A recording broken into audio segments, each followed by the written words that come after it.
Hey, if you're pregnant over 40, I have just the community for you. It's a private community away from Facebook where women just like you come together to meet and support one another during pregnancy. To sign up for the waitlist, go to over40fabulousandpregnant.com/waitlist and be the first to know when the membership is open. I can't wait to see you inside.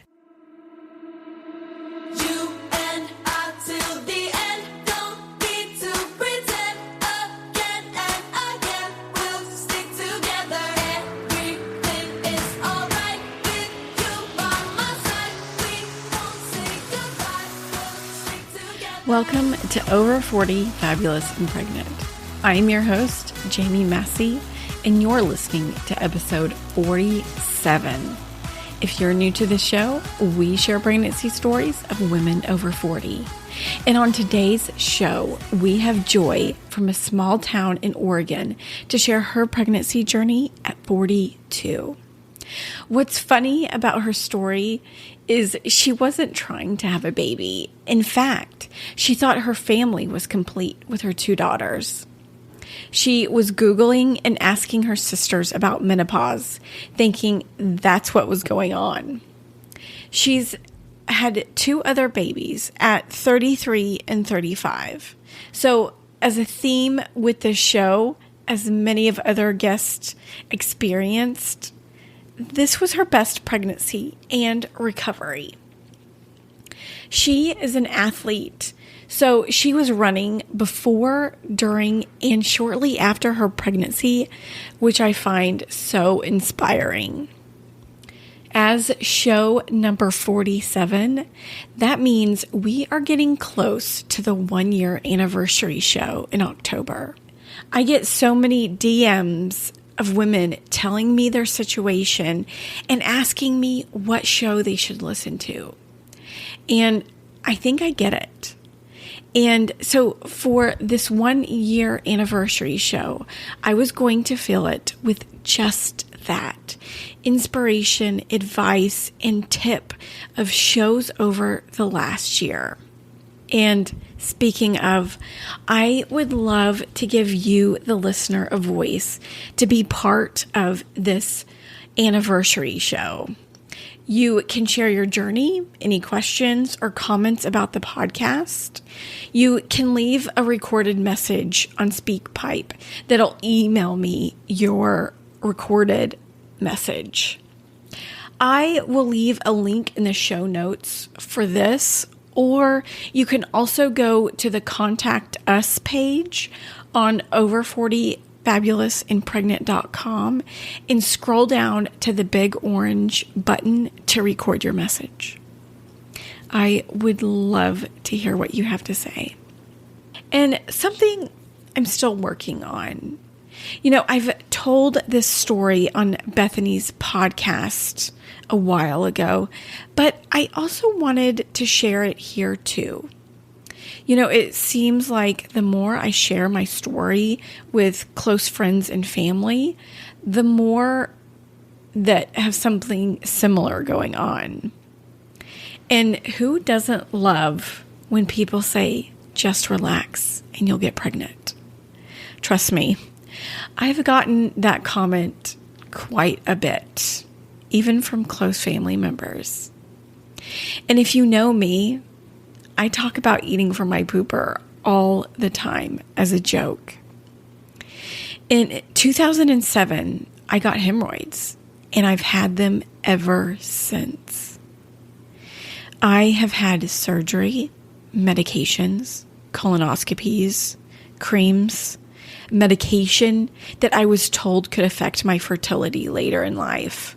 I did not take that medication for very long, by the way.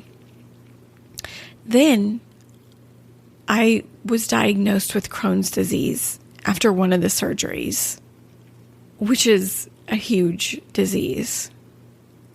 One of my doctors said I had it, and the other one said I didn't. The only symptom I had of Crohn's disease was the hemorrhoids. And I wanted to control this with my diet. I was vegan for a year. I was vegetarian for the next year. And that really sparked me and all of that research to start growing my own food. So I never regret that part of the story. But many years later, interesting enough, I am mostly carnivore. And I think 4 months ago, I finally figured out what was going on.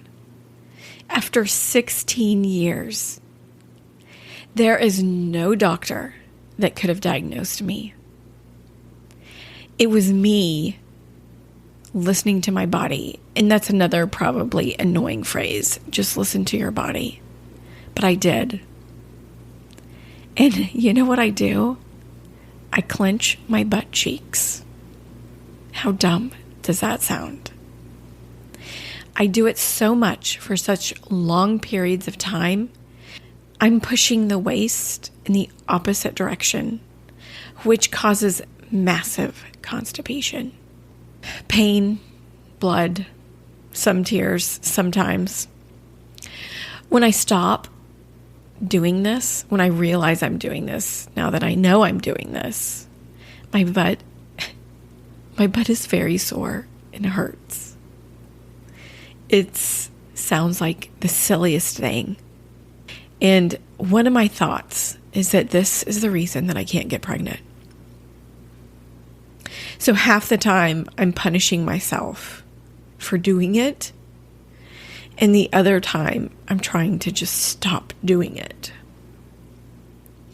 And, I keep asking the question, which is not useful. How has it taken me this long to figure something out so simple? I have been working on it every day since I figured this out. I don't know why I do it. And there's really nothing that could help me correct this. Do I take muscle relaxers? Is anxiety medicine going to fix it? I really don't think so.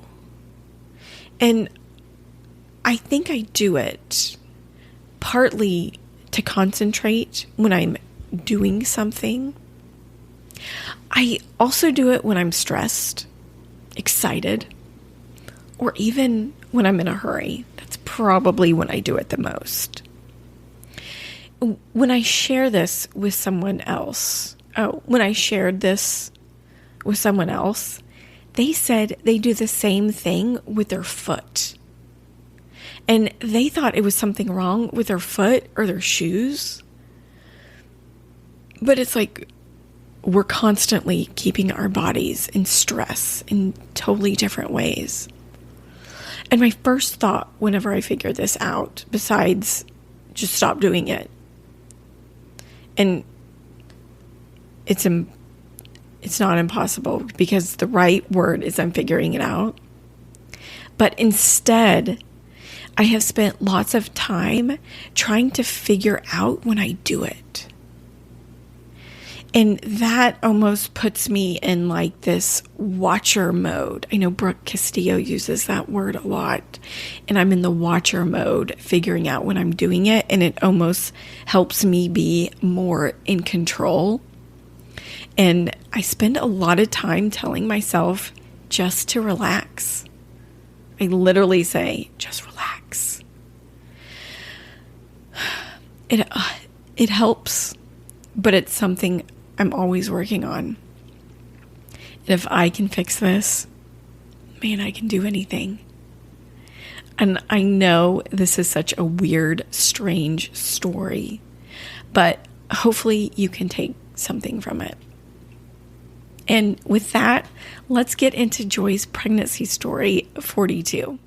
Joy, thank you so much for coming on the show and sharing your story. Welcome. Thank you. I'm so happy to be here. And she's on the show actually to share her story at 42. Before we get started with your story, will you tell us a little bit about yourself? Thank you. Yes. So my name is Joy. I'm from a little town called Alsea, Oregon. And, I grew up there, and for example, how small it is, my graduating class was 11 people, 3 girls, 8 boys. And I started first grade there. And with most of my classmates also, we were together since first grade, and there's no street lights. Everybody knows everybody. And it has got its pros and cons with that, but that's small town life. And I went to OSU. I'm a registered dietitian, and I enjoyed my 20s living in the big city of Portland, which really isn't that big if you consider look at other big cities around the world. But made my way back to my small town to raise a family with my husband, and we have 3 kids, which we thought we'd only have 2. And so this one right here is definite surprise. And a boy too is extra special. So, because I have all girls on my family. So I have sisters, and they each have 2 daughters. And so I was just kind of going along with our family theme of having 2 daughters. And then at 41, right before my 42nd birthday, I took a pregnancy test. And after being in denial for a really long time, I took that pregnancy test. And how many weeks postpartum are you right now? I am 10 weeks. Okay. Yeah, 10 weeks postpartum now. So tell us about finding out you were pregnant, because this was a complete surprise.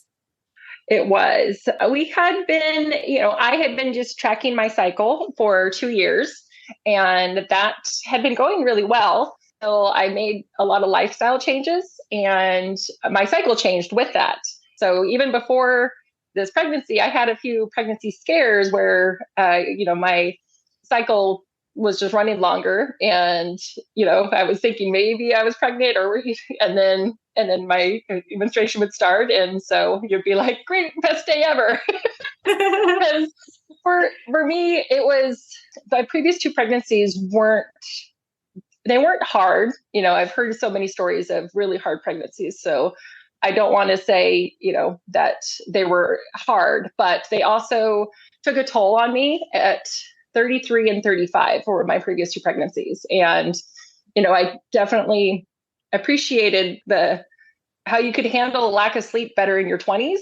And so I thought about how those younger moms were so lucky to, deal with the lack of sleep, during their 20s, and how you can handle it better. And, we had, our girls are 19 months apart. And so that also, made it harder.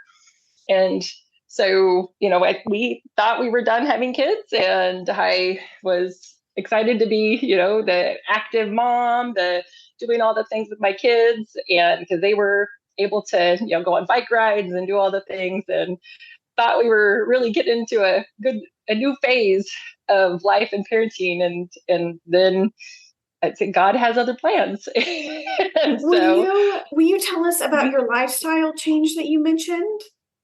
Of course. So I really started focusing on gut health. And being a dietitian, I never thought I had an unhealthy gut, but I had stubborn weight. I was a lifelong athlete, but I still had stubborn weight. I battled hypoglycemia, where, my blood sugars would just tank if I didn't eat every 2 to 3 hours. And that's, especially when you're dealing with blood sugars, that is related with hormones. And so when I focused on gut health and cleared out the Candida yeast, that's one thing that's unique about what I did with the gut health products. And I no longer had to eat every 2 to 3 hours. The weight came off, and my anxiety cleared from it too. And with that though, my cycle did change, and I had a longer cycle, and that made it harder to your that kind of method of birth control. How long were your cycles when they were extended with your change? 31 days. So okay. I was pretty regular at 28 days. And so like I said, for 2 years, previously it worked very well. Mm-hmm. And then, when it was to 31 days, the menstruation was only 5 days, 3 to 5 days. And so that part was shorter, but the rest of the part was longer. So So I had a few months previously in 2022 where I was wondering if I was pregnant because, my period hadn't started like it was supposed to, but then it did. And so those times, So were. you weren't shocked when you didn't start your cycle? At first, no, I wasn't. And also, I mean, I don't know how much people share on this, but in August was a busy month for my running. I did 2 relay races that are long distance relay races with the team. Mm-hmm. And just it was a busier schedule than normal. And so, we only had intercourse one time in August. Like there was only that's all it took, apparently. That's all it took. And that's also, so when I finally took the test, stopped being in denial and took the pregnancy test, I pulled my husband aside because we didn't want our daughters. They were 8 and 7 at the time to, it just, you wait to tell people and all that. And so I pulled him aside and showed him it. And we were just in the bathroom laughing hysterically. I mean, my husband was just like, how?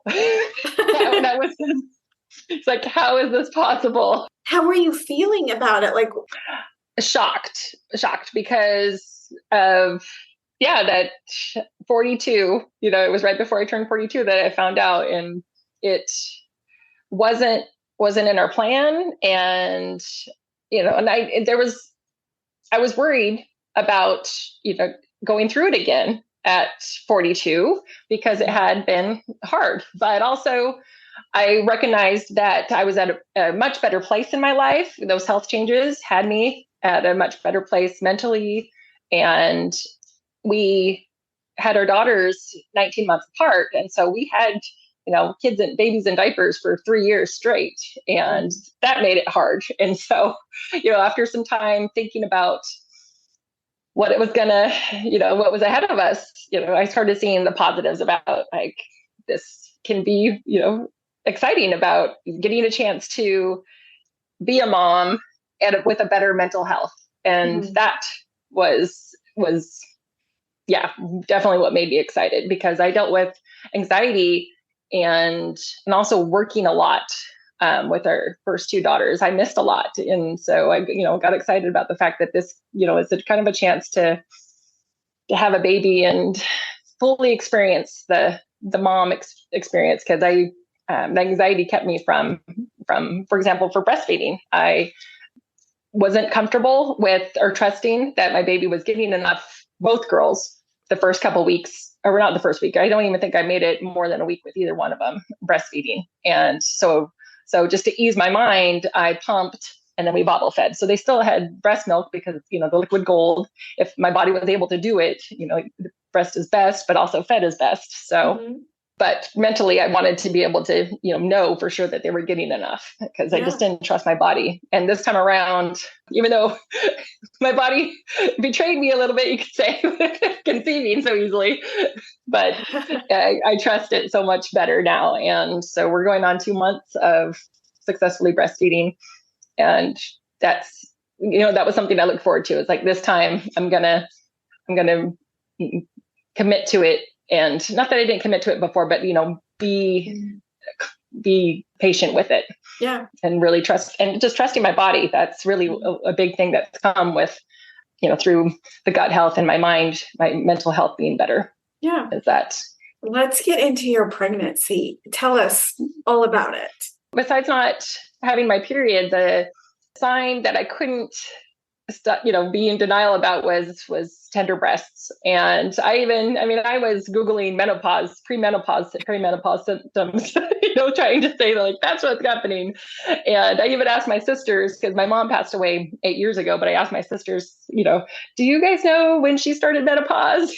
Just trying to see, convince myself that maybe that's what was happening. But, other than that, though, it was pretty easy. I didn't have nausea or morning sickness with my other 2 pregnancies either. But with this too, I didn't have anything dramatic happening. And so I kind of could understand why sometimes people don't realize they're pregnant for so long. because other than the tender breasts and not having a period, there wasn't any other, signs physically going on or even, that I could feel. So this time around too, because of my blood sugars being more stable, I didn't have the weight gain that I had before. With my other pregnancies, it was about 10 pounds every month of weight gain because my blood sugars were more sensitive and I needed to eat every 2 hours. This one, it was 35 pounds is what I gained. My first pregnancy, I gained 90. And then did get most of it off. And then the second pregnancy gained about 60 pounds, 60 to 70 pounds. So what about exercising and diet during pregnancy? So I had done relay races over the summer. So Hood to Coast is a big one that we have here in Oregon. And that was my third year of doing it in a row right before I found out that I was pregnant. So I actually ran a Hood to Coast relay being pregnant and not knowing it. And I also had COVID and didn't know it running Hood to Coast. So I had COVID, didn't know it. I was pregnant and didn't know it. And, wow. So, and it still was my best race that I had. That's awesome. So I continued running up until about Thanksgiving. So by the end of the start of my second trimester, I no longer was running, but I still walked a lot. I was the health and PE teacher at our local school. And so that kept me on my feet doing 16,000 steps a day. Yeah. Was it just uncomfortable by that point to not run anymore?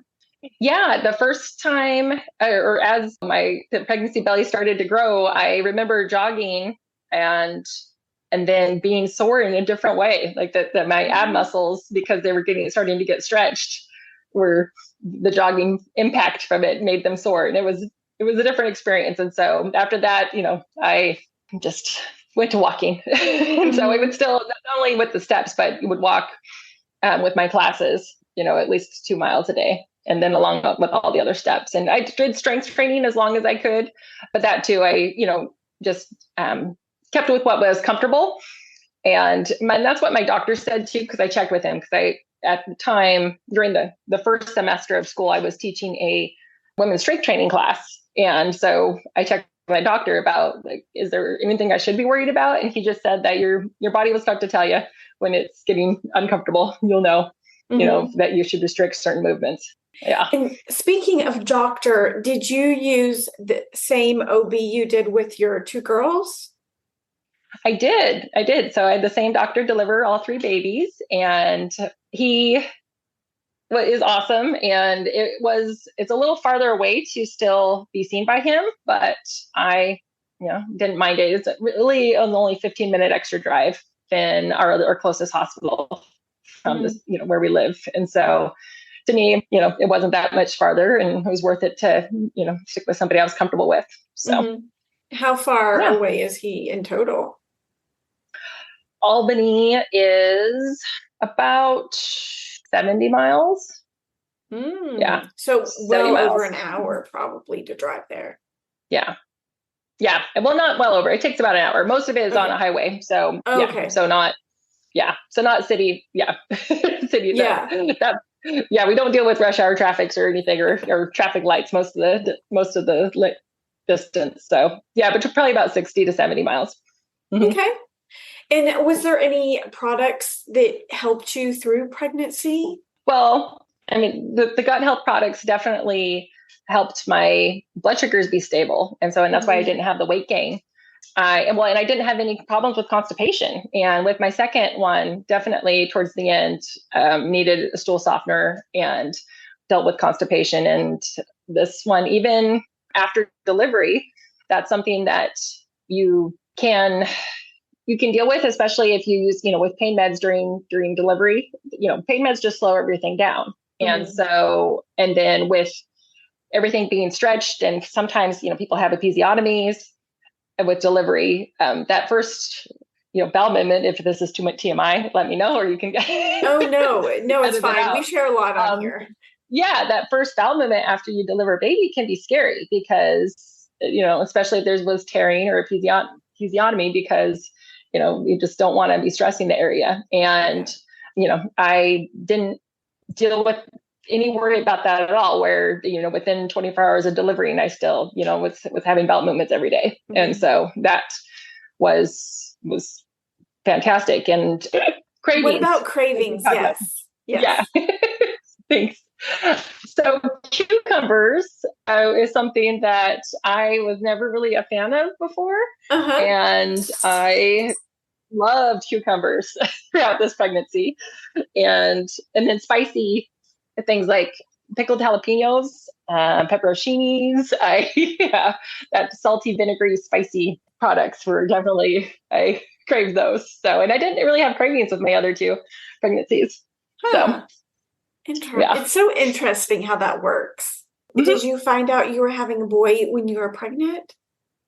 Yes. So I chose to do the blood draw where they, just screen for, where they do just genetic screening for Down syndrome, chromosome conditions. And with that, they can tell gender, which just amazes me that from my blood draw, they can tell gender. So I got the call on the results and they said, everything looked normal. And they asked me if I wanted to know the gender. And my husband and I, we had already had a name picked out because we figured we're having a girl. That's all my family has. And when they said I was having a boy, I actually started crying on the phone. And my husband had walked in the room and, I hung up and he thought something was wrong, because I'm crying from a phone call. And I was like, we're having a boy. So, and it was pretty neat to call my dad and say he's going to have a grandson. So when he didn't have any sons of his own. So, yeah, how neat. Yeah. And how did you prep? Like, you probably didn't take any classes or anything because this is your third child. Yeah, I didn't do that. I prepped the least for sure with this pregnancy. Like, I didn't pack, a bag ready to go to the hospital until maybe 2 weeks before. And because I'd gone longer with with my previous pregnancies. My first one, I was 12 days past to the due date when I agreed to be induced because my body was not showing any signs.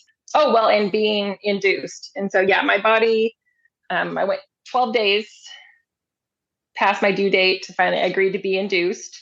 And each pregnancy, I did have breast and hicks that I thought were, that I was hopeful that I was going into labor, but no, so I went to the hospital each pregnancy with the false alarm, and which kind of makes me feel a little dumb, but the nursing staff were also nice about it.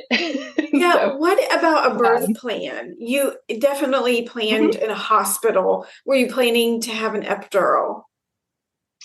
I wanted to go. I wasn't opposed to an epidural, but I wanted to go as long as I could without an epidural. Held out, went with being induced, but ended up not really needing Pitocin. They gave me some meso, which softens the cervix. And then that did enough where they broke my water. And then labor went very quickly once that happened. And so I, again, only had the epidural for about, maybe it was an hour, 30 minutes or an hour, but it only worked half of my body. And so that wasn't a pleasant experience of, where half my body was numb and then needing to adjust me to help gravity help the epidural flow to the other half of my body. So, yeah. Interesting. How did your doctor react to your age? This is one reason why I for sure wanted to go back to him, is that he didn't have any concerns about it at all. And even, when I gained 90 pounds with my first pregnancy, afterwards, I think it was maybe one of the follow-ups after I delivered, I thanked him for not having it be, an issue, or not really, bringing it up. And because I know it wasn't ideal, you're not supposed to gain that much weight. And he just said that, there wasn't any complications to it. So it wasn't he didn't need to address it. And so, I appreciated that. And so when the age being 42 and showing up in my first appointment, I asked, what do I need to worry about? And, he listed off, complications that could happen, that are higher risk for me. Like the baby, really, there wasn't a lot from what he listed off, to be concerned about. It's more higher risk for complications from my body, but I didn't have a, worry after hearing him say that. And, knowing that my body was the healthiest it had ever been at that, when I conceived. So let's get into your birth. When did you start having the Braxton Hicks? Braxton Hicks started more with this pregnancy, but I traveled more with this pregnancy. So it definitely happened. It was more associated with traveling. And they told me that when you're dehydrated, it can cause you to have Braxton Hicks. So January, so I was due May 7th. So January, still in the second trimester, I would have some. Wow, that's early. Yeah. Yeah. I mean, they weren't bad. It was just, I would just rub, sides of it to try to soothe it. But yeah, and that was after I traveled to Florida, and then I did a road trip right before at 35 weeks. I drove from Oregon to Utah.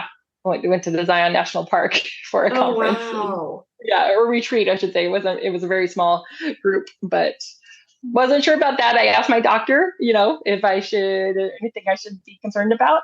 And he just said that you take lots of breaks and stay hydrated. And, as long as you stay hydrated, you'll have to take a lot of breaks. So yeah, that once I got there, I think we drove 13 hours the first day. And so once I got through that first day, I wasn't too worried about it. But there's some, Braxton Hicks following that as well. But the one that I thought was labor, it turns out we actually had norovirus going through our family. It was going through our small town, but my daughters had been sick like 5 days previously. And I didn't have any symptoms and felt fine until I was there at the hospital. And then I got nauseous and they ended up giving me 2 liters of fluid and sent me home. And so it really was actually a blessing that I did think I was in labor so that I could be there and get that extra fluids instead of suffering at home. And then that was just 4 days before or 5 days before I delivered. So the nurses, when I was there at the ER, well, I went into the ER and then up on the women's center, the nurse that was taking care of me, she wanted to just keep me in induced labor, but the doctor let me go home. So you said that you were scheduled to be induced with this one? This one, yeah. This one I did schedule. So this one I showed up just to be induced, but luckily they didn't need to give me Pitocin. The meso and water breaking was enough. So. Oh, wow. That's impressive. And how far along were you?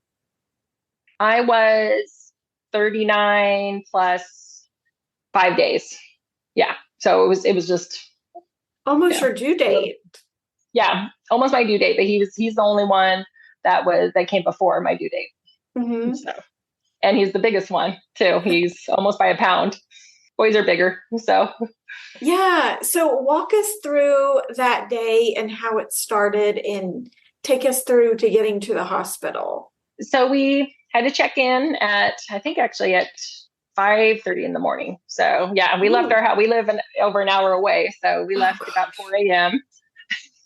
I had my bags and because my body, my cervix wasn't very dilated, and knowing that my body, that's kind of how my body was before with the previous 2 pregnancies, we expecting anything too exciting to happen quickly. I knew I was going to need some meso, and the meso takes a few hours to kick in. And so we, drove in and checked in, and they gave me, that first round and, hooked up everything to monitoring with the baby.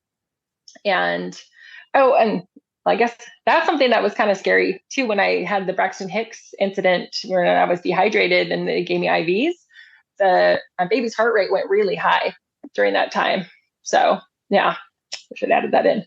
But that wasn't one reason. Another reason why that nurse wanted to, keep me and induce was that his heart rate went to up to 200 until they gave me the fluids and then he settled down. But back to delivery day, they hooked up the monitors, and it's just a waiting game for that meso to start working. And so, I checked in early in the morning. I could tell contractions were kind of happening, but nothing too exciting. And then there was one in the afternoon when my doctor was making his rounds, was going to come and check on me. He checked in the morning and then came back at 1, and things looked good enough to break my water. And then after that, things really started moving.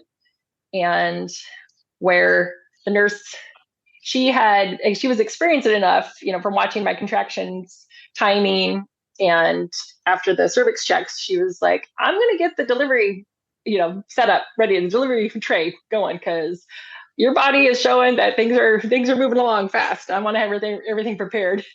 And I used the jacuzzi tub for the first time. I didn't with my others. So nice. Did you like it? I did. I did like it. I only lasted maybe 3 contractions worth in there. So only maybe 15 minutes in the jacuzzi tub. Why did you get out? The nurse, right before I went in the jacuzzi tub, that's when she told me that, she wanted to get things ready for delivery. And the contractions were intense, that I was just ready for the epidural. Okay. And you only have, a window of when you can get that epidural. If you wait too long, then you can't get it. So I just didn't want to miss that window. And I was ready. I needed to move too. The bathtub the jacuzzi tub, it helped, and the jets were helping, but still, I was better changing positions to work through the contraction. I wanted to be able to move more. Okay. So mm-hmm. now you're out of the tub, and what time is it now? That was about 3:30. Yeah, 3:30, and then the anesthesiologist probably got there about 4:00. They paged him, and then that takes about 20 to 30 minutes for him to put that epidural in. And when that started working, I could feel it start to working, but then when contractions would come, I would only feel it on my left side and lower left, groin areas where it just continued to be super intense. But then my right side went completely numb, lower half of my body went completely numb. So that, when, they wanted me to change positions, I couldn't, they had to be moving me. I can only help so much because most of the epidural went on my right side, and they had the anesthesiologist come back in to, try to help it. And they did eventually, get me to a spot that was more comfortable, but there was about 5 minutes of pretty intense, just pain that happened with, moving me, contractions, and then also, IVs, being flushed and infiltrated. Yeah, it was, so. You only had the epidural working on one side, and you said they were trying to move you to get the medicine to the other side? Yeah, to have gravity help flow it. So, I don't know exactly what happens when they insert the epidural. I mean, it is like an IV into your nervous system, your spinal cord. I mean, that's so what I'm guessing. Yeah. And that it must have, maybe my back wasn't completely straight enough or something, but it flowed more when they, started putting it in, it flowed more to my right side. And so they had me on my left to help it flow more to the right. Cause it's, it's a pump. It's a bag that's pumping in me. It's not just a, one-time dose. So, and so that worked. That finally helped. So it took time, and I was, and it was definitely it was like an intense, the most intense menstrual cramp I'd ever had, one specific spot is what it was feeling. That sounds terrible. Yeah. I don't know. I mean, it kind of, because I was so numb on the other and couldn't move, it made it little bit more rough than just the contractions themselves would have been. But they knew how to, they had encountered that before and knew what to do. So got some relief. And then the doctor was going to come back in at 5:30. And then when he did, it was ready to push. And so actually 5:35, it was just one contraction and pushing through that contraction, and baby was born. So one push. It was, one contraction. I pushed 3 times, did 3 pushes through that contraction. Okay. So, yeah. And then your son was born. Yeah. Yep. He was there, and I could tell right away that he was bigger than the other babies were. Yeah. I was shocked by that for sure. What were you feeling in those moments when he arrived?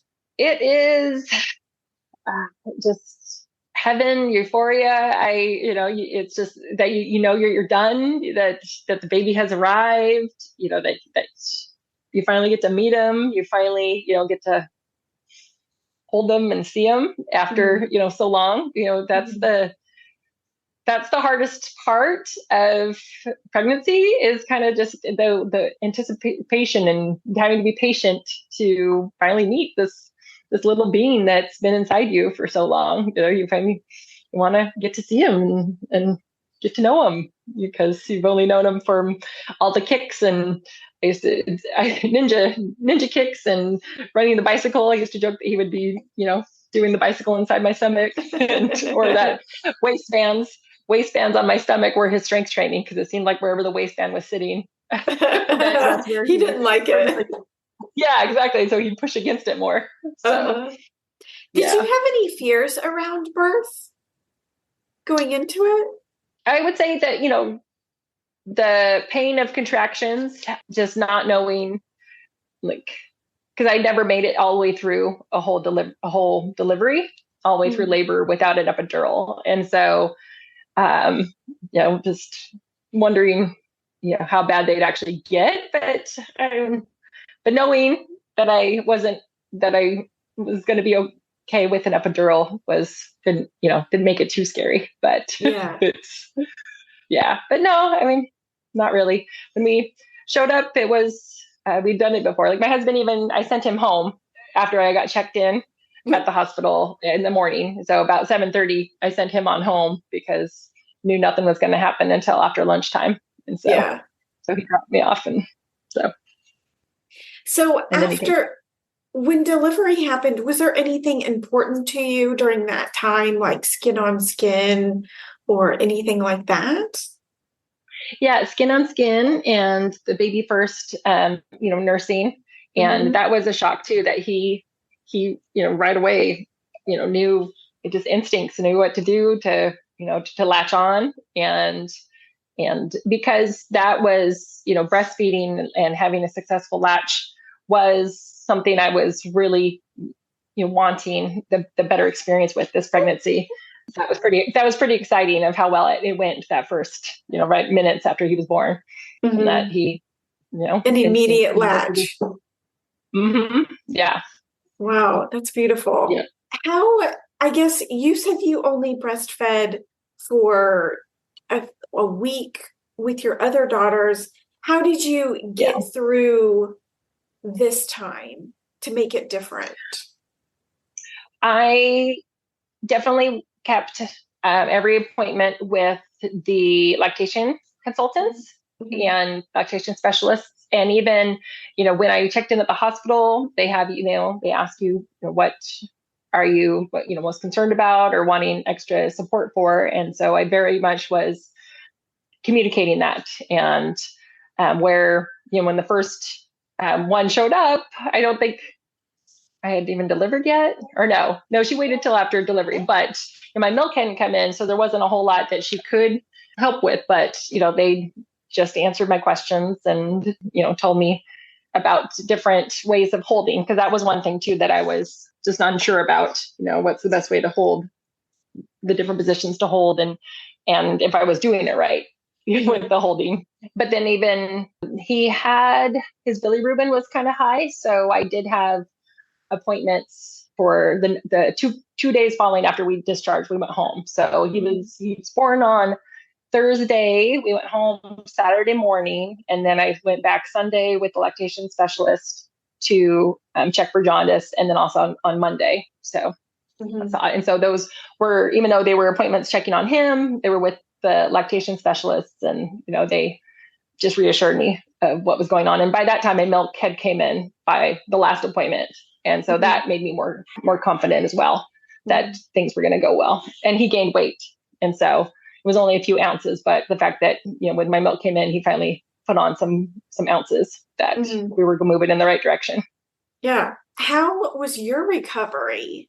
My recovery was definitely the best this time than the other two. And so I didn't use, besides the epidural, I didn't use ibuprofen or Tylenol. I used natural supplements that just decrease inflammation and support gut health.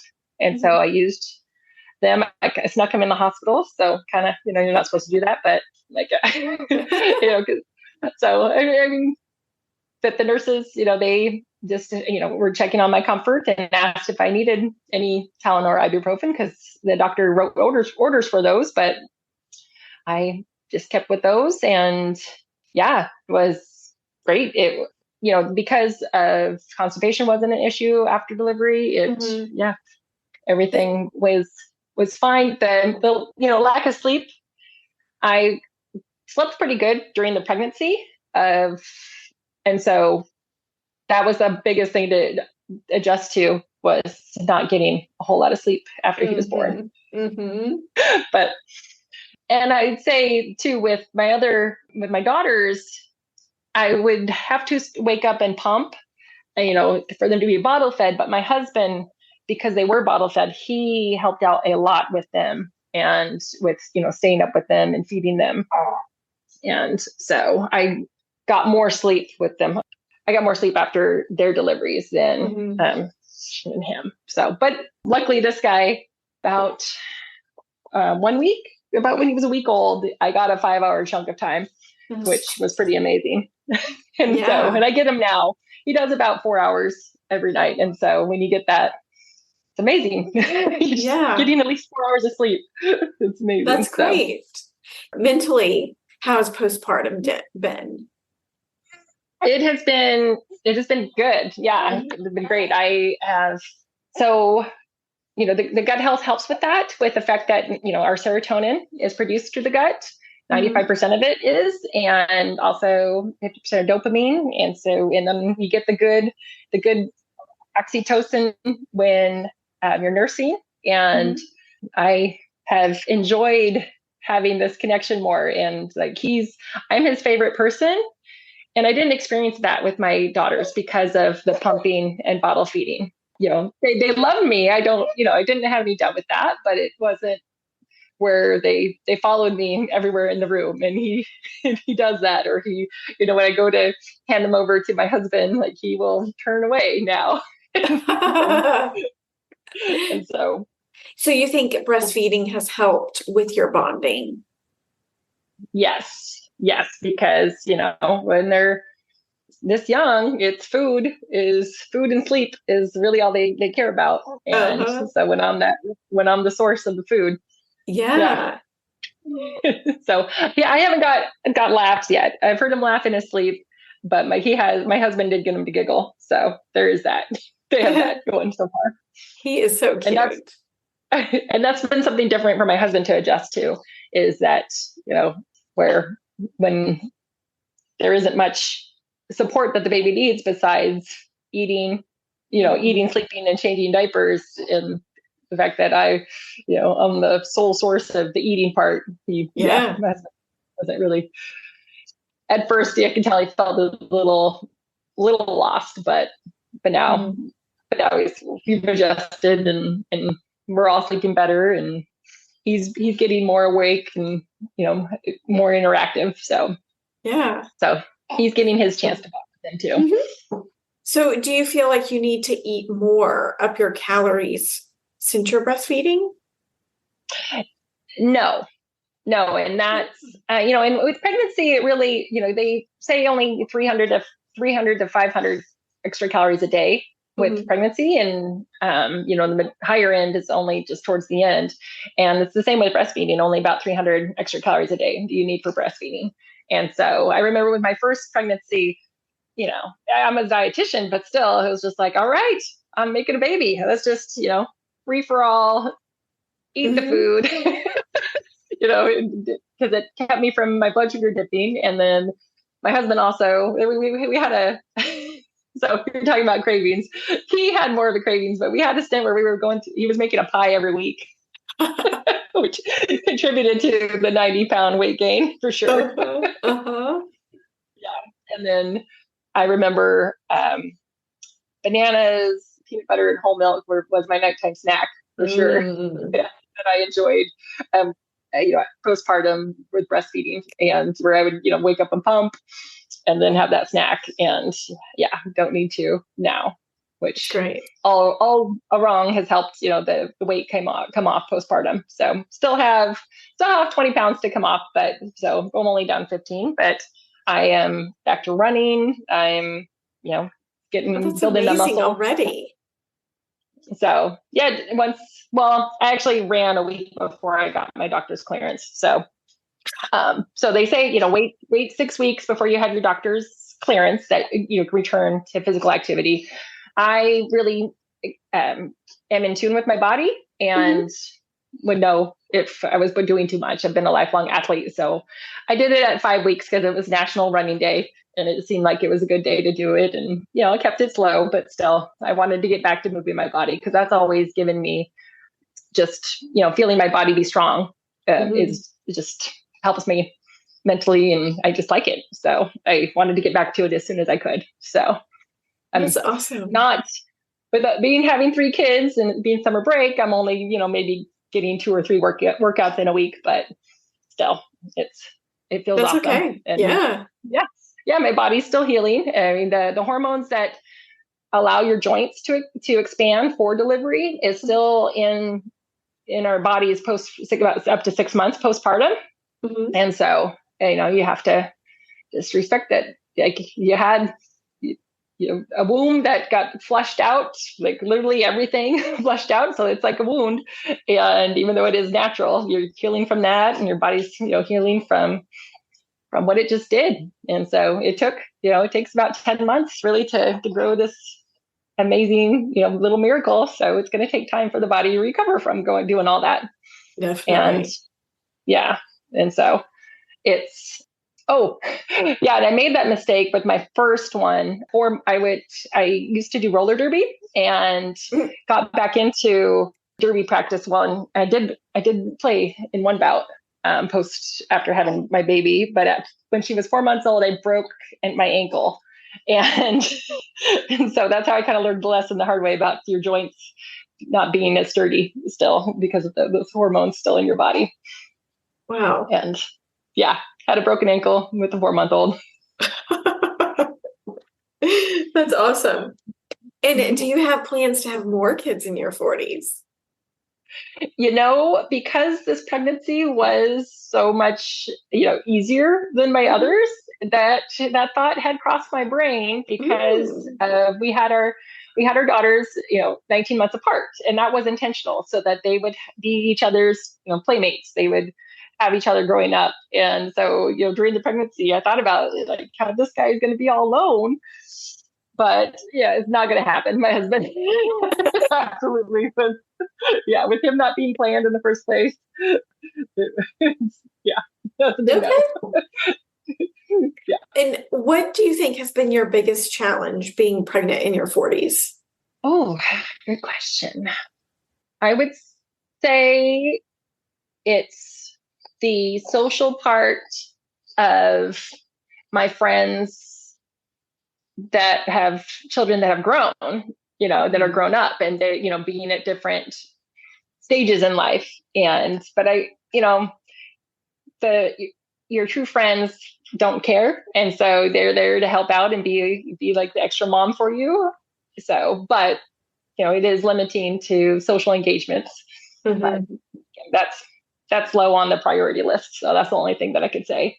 Is there anything you'd recommend that would help someone prepare for pregnancy and birth in their 40s? I would say to not listen to those people who, think that will think that you're too old, because absolutely not. And, your body tells us, if a body makes it happen, nature, it can happen. There's a reason why, we still have our cycles at this age. And so it's all about mindset. And, if you're excited about it, then it's good. It's a wonderful thing. And, and as it should be, they're little miracles. And, and I am having a better experience with it at 42 than I did at 33 and 35. It's not only is it, yes, I have been through this before, but just all around, in my 40s, I'm just at a better place mentally, at a better place, where we own a home, just at a better place to just have a baby and have him be the focus of my life. So all my children, though, the focus of my life. And so, so there's nothing, 40s are fabulous. I was feeling that even before, I unexpectedly got pregnant, but it is, even with being pregnant, it's fabulous. And I am grateful that I've had that experience, because, I wasn't sure, I had some friends that were in their 40s having babies. And I was just like, wow, you are superwoman. I don't know, if I could do it. And now, here you are. And I wasn't, and they did it. And it wasn't that, I thought that they were crazy and they shouldn't do it. I was just, like, that is ambitious. You just don't worry about as many things. You don't have, there were some things that I probably should have brushed up on that I knew better. I prepped for better with my others. Like he has had a few bottles, and I totally failed him with forgetting about the different nipple speeds. So when I was testing out if he would take his first bottle, I almost drowned him. Because it was just using a nipple that a friend, a bottle that a friend had passed on. And I was like, oh, yes, they come out at different speeds. I forgot about that. You're just a little rusty. Yes, you get a little rusty on things, but and it's nice too to know I don't need as much stuff. Like, when I had the baby shower, first people were asking if I was going to have one, and we didn't have any baby stuff left over, and for sure didn't have any boy stuff. And so I had a baby shower, but you don't need, you don't need as much baby stuff as you think you do. When you're younger. So it's better to keep it simple. Definitely. What advice would you give yourself when you were pregnant if you could go back? I don't know if I have anything besides ignoring the Braxton Hicks. That's something, like the fact that I had, false alarms going to the hospital with every pregnancy. It just, makes me feel like, the first pregnancy, sure, I can understand, or people understand. Well, they always understand, but I just think, like, since I'd been and had delivered babies before, that I would really know about, labor. But I never had labor just naturally happen, except for my second one. I don't know. I guess that, just be more patient for labor to happen, maybe. And what advice would you give other women who are trying to conceive in their 40s? To know that everything's in God's time and in God's power, and that it doesn't have any merit on your worth. It doesn't have any merit on you as a woman, with how long it takes to conceive. If you conceive or not, you are still a beautiful human, a beautiful woman. And tell us, you are a dietitian. Where can other ladies go that want to work with you? They can connect with me through Instagram. Through just DMs. Awesome. Do you want to tell us what your handle is? I think it's @joy.jordan. Well, Joy, thank you so much for coming on the show and sharing your story. Thanks. I hope, that you're able to put it all together and with all the bloopers of baby diaper bloopers. And she is sitting here with her son the whole time. He has been so good. That wraps up another amazing episode on Over 40 Fabulous and Pregnant podcast.